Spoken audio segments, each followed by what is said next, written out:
Day 1 was not that bad. I was ugly as hell. I was still really swollen, and not just my face, my whole body felt really swollen. Pain, I would say, was at like a 5 out of 10. It was more of a discomfort than pain, like excruciating pain. There was no nausea because they told me not to eat or drink anything before the surgery and a couple hours after surgery, so that really helped. Nothing was coming up. I had an appetite straight out of surgery. I think the first thing I said coming out of anesthesia was, I want to eat.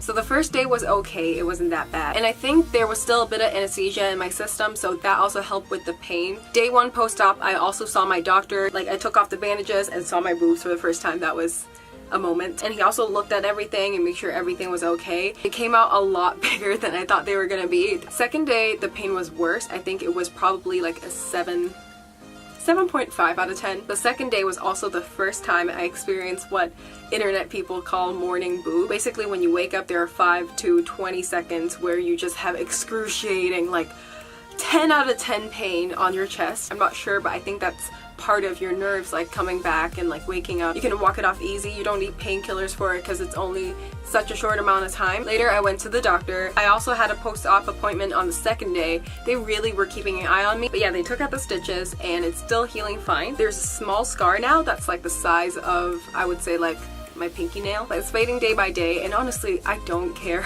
about that tiny scar. You can barely see it. I sometimes don't notice it, but in return, I got that lump out, so I think the scar was worth it. On day 5, I had another post-op. If you can't tell, they really want to get you in to do a bunch of checkup to make sure you're healing okay. Anyway, on the 5th day, that's when they removed the stitches from the nipple. After they removed the stitches and replaced it with a glue called Dermabond. Dermabond holds the incisions together. Sometimes it's used instead of stitches so that you don't even have to go through the stitch removal process. And when they were doing Dermabond, I think that the Dermabond was actually really helpful for my scarring. The first couple of weeks and how clean, how well taken care of your incisions are is so crucial to how your scars heal. So I'm really glad Dr. Choi chose to use the Dermabond.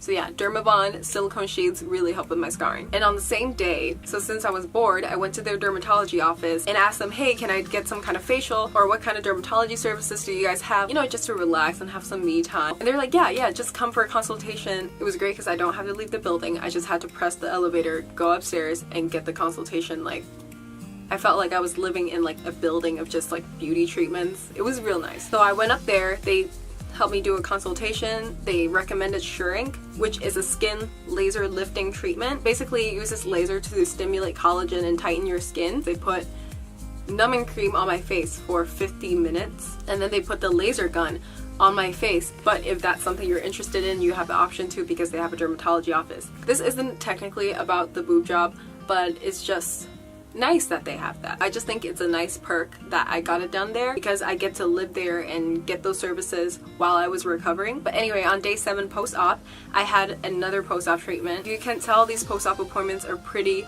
close together. That's also something that's really nice, you know, like did another ultrasound and they checked my incisions, everything, how it's healing. They switched me out to different bras depending on my healing process to really monitor to make sure my boobs are dropping but not dropping too much. And I just kept going to post-op appointments until 2 weeks out. I went to see the surgeon one last time. He gave me medication that's for emergencies, which came in handy actually. He gave me emergency antibiotics, medication, so that if I have like some kind of pain or infection that happened in Hong Kong, that I would have immediate access to antibiotics if anything happens, which is great. And even after I flew back to Hong Kong, we still have back and forth. Like they would, like I would send pictures of my boobs to them and then they would be like, okay, that's normal or that's not normal. Overall, I think the first 2 weeks is definitely the most rough. It's different for everyone, of course.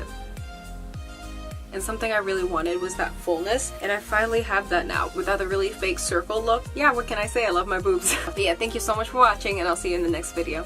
Bye!